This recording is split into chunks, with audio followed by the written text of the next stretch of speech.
Model activity task class 7 का आज हम लोग परिवेश एवं विज्ञान समाधान करेंगे। ईवीएस देखिए पूर्णांक मार्क्स जो है वो 20 मार्क्स का है। देखिए एक वैसा ही उत्तर चुने 1 गुने 4, तो 1 नंबर का 4 दिया हुआ है।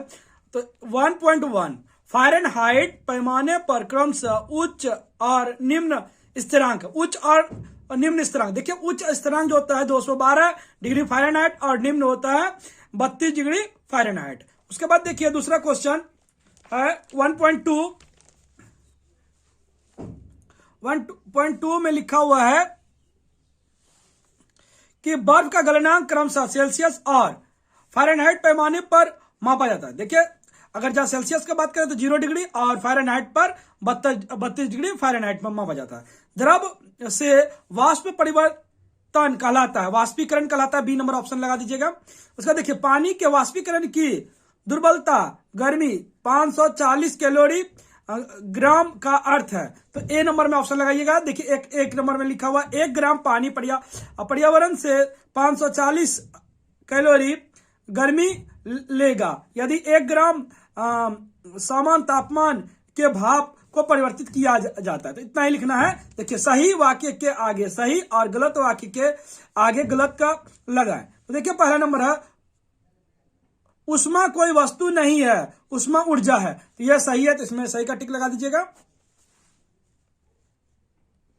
देखिए 2.2 सेल्सियस और फ़ारेनहाइट पैमाने का तापमान सभी तापमानों में भिन्न होगा। सभी तापमानों में क्या होगा? भिन्न होगा, तो ये गलत है, समान ही होता है। देखिए एसआई पद्धति में उष्मा और उष्मा की इकाई कैलोरी होता है। देखिए उष्मा की इकाई जो होता है जूल होता है, तो ये भी क्या है? गलत है। उसके बाद देखिए सेल्सियस और फ़ारेनहाइट पैमाने के निचले स्थिरांक के मान भिन्न है, वे एक ही भौतिक घटना पर आधान है, तो ये क्या है? सही है, लिख दीजिएगा। उसके बाद देखिए 3 1 या 2 वाक्य में उत्तर दें। 2 गुने 3, तो 2 नंबर का है, 3 क्वेश्चन है। देखिए लिखा हुआ है कि जब एक गीला कपड़ा थर्मामीटर के नीचे लपेटा जाता है तो थर्मामीटर की रीडिंग कम क्यों हो जाती है? देखिए थर्मामीटर में जो वो पारा रहता है, पारा में रीडिंग रहता है, रीडिंग माप वो क्या हो जाता है? नीचे हो जाता है। उसी के विषय में लिखना है, तो आप लोग लिखिएगा एक गीले कपड़े को थर्मामीटर में टैंक में लपेटने से वो टैंक, वो जो कुंडी होता है ना, उसी को टैंक बोलते हैं। कुंडी भी लिख सकते हैं आप लोग, कुंडी, वो कुंडी जो होता है में लपेटने से थर्मामीटर की रीडिंग कम हो जाती है, क्योंकि जब गीला कपड़ा से पानी वाष्पित हो जाता है तो थर्मामीटर द्वारा टैंक के आवश्यक गर्मी और उसके अंदर पारा एकत्र किया जाता है। पारा भी मात्रा कम हो जाती है और थर्मामीटर की रीडिंग क्या हो जाती है? कम हो जाती है। इतना लिखना पर्याप्त है। 3.2 देखिए गर्मियों में मिट्टी के घड़ों का पानी ठंडा क्यों होता है?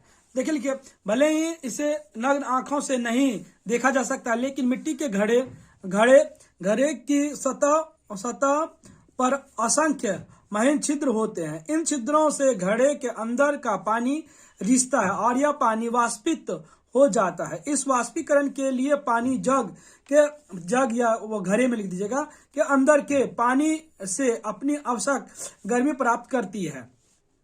इससे घड़े का तापमान और उसके अंदर का पानी कम हो जाता है और घड़े का पानी ठंडा रहता है। इतना लिखना पर्याप्त है। उसके बाद देखिए 3.3 पानी का सापेक्ष तापमान मिट्टी की तुलना में अधिक होता है। यदि मिट्टी को एक निश्चित तापमान में पानी और उतनी ही मात्रा में गर्मी दी जाए तो कौन सा गर्म होगा? मान लें कि दोनों स्थिति में प्रारंभ तापमान समान है, तो देखिए इसको ऐसे लिखिएगा। हम लोग जानते हैं कि किसी पदार्थ के एक द्रव्यमान के तापमान को 1 डिग्री बढ़ाने के लिए आवश्यक उष्मा की आवश्यकता उस पदार्थ की सापेक्ष उष्मा कहलाती है। चूंकि पानी की सापेक्षित उष्मा मिट्टी की तुलना में अधिक होती है, यदि पानी की एक निश्चित मात्रा और उतनी ही मात्रा मिट्टी को दी जाए तो मिट्टी के तापमान में वृद्धि की मात्रा पानी की तुलना में कम होगी।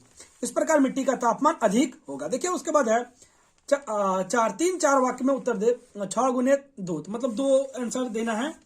-40 डिग्री निर्धारित करें कि कितने डिग्री सेल्सियस के बराबर का। देखिए इसके लिए सूत्र है, तो C/5 बराबर F माइनस 32/9, ये सूत्र होता है। इसमें बैठा दीजिएगा। देखिए -40 डिग्री आप दिया हुआ तो लिख दीजिएगा यहाँ पे, ये आपके जगह पे C/5 बराबर -40 -32/9। देखिए पहले करेंगे, हल करते हैं। C/5 2 7 72 -72 9, गुना कर दिए कोना कोनी, तो जाएगा 9C बराबर -72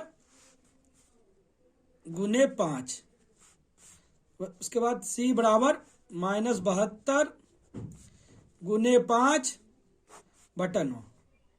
देखिए 9 का परा में 9 8 72 8, तो C बराबर -40 डिग्री हो जाएगा। उसके बाद देखिए दूसरा कि एक उपयुक्त उदाहरण के साथ स्पष्ट करें कि निम्नलिखित कथन हमेशा सही क्यों नहीं होता। किसी पदार्थ पर ऊष्मा लगाने से उसका तापमान हमेशा बढ़ता है। देखिए यदि 0 डिग्री तापमान वाली बर्फ का एक टुकड़ा कमरे के तापमान पर रखा जाता है तो थोड़ी देर बाद बर्फ पिघलने लगती है और पानी में बदल जाती है। पिछले के दौरान थर्मामीटर पर बर्फ के पिघलने का तापमान मापने से पता चलता है कि बर्फ का तापमान 0 डिग्री पर है। हालांकि बर्फ को गर्मी मिली, लेकिन इसने अपना तापमान नहीं बदला। इस प्रकार कथन किसी पदार्थ पर लगाया गया ताप हमेशा उसके तापमान को बढ़ाएगा, हमेशा सत्य नहीं होता। इतना ही लिखना पर्याप्त। इस प्रकार हम लोग का क्लास 7 का एक्टिविटी टास्क का पूरा समाधान हो गया।